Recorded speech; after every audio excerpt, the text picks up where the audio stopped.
শহরের পাকা রাস্তা থেকে আমরা এখন এই মুহূর্তে গ্রামের কাঁচা রাস্তায় এসে পড়েছি দর্শক।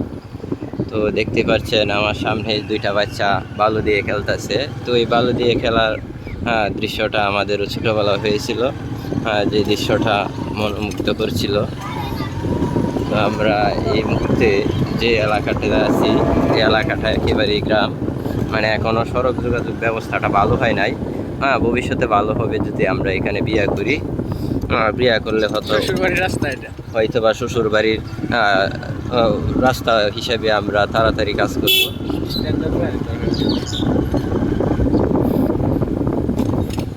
এই যে দেখতেছেন দর্শক, গ্রামের মজা তো আসলে গ্রামেই পাওয়া যায়।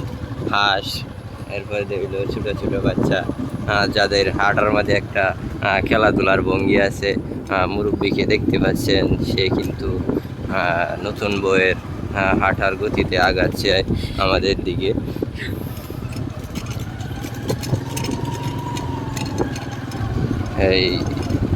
এই রাস্তা আমরা গন্তব্য হলো শাহগঞ্জ বাজার। শাহগঞ্জ বাজারে উঠলে হয়তো বা একটা বড় রাস্তা পাবো।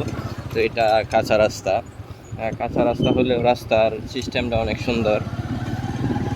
গ্রামের ভিতর দিয়ে বয়ে গেছে এই রাস্তাটা, যেটা দিয়ে মানুষ গেলে অবশ্যই মন কাড়বে। হয়তো বা সময় বেশি লাগবে, কিন্তু মানুষের যে একটা ভালোবাসার দৃষ্টি এই রাস্তাতে দেখতে পারবেন।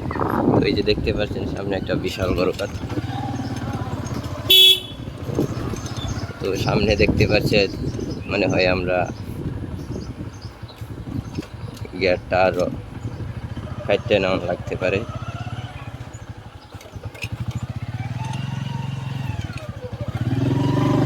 সমস্যা নাই সোনিয়া, আমি যদি বিয়ে করি তাহলে তোমাদের এটা ভবিষ্যৎটা করে দিয়ে যাবো, নামতে হবে।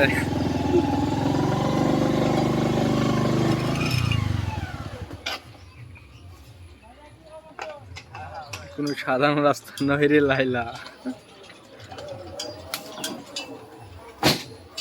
এই মুহূর্তে আমরা কিন্তু ওর বাড়ির সামনে আটকে গেছিলাম। তো এই রাস্তা এখন গাছগাছালি নাই, যেহেতু অবশ্যই ভালো হবে রাস্তাটা। যেখানে এই গাছ বড় বড়, বৃষ্টির ফোঁটা পড়ে।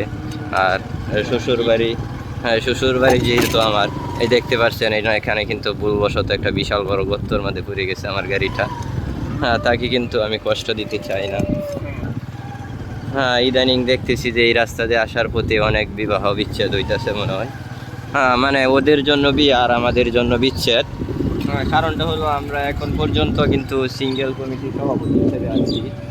এখন পর্যন্ত আমাদের জীবনে, আমাদের লাইফে তেমন কোনো ভালোবাসার মানুষ আসে নাই।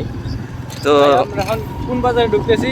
এটা হলো সিলিমপুর বাজার, যেটা একটা গন্তব্য বন্ধের মাঝখানে একটা বাজার, অনেক সুন্দর একটা বাজার। অস্থির একটা ভিউ আসে যেই বাজারে।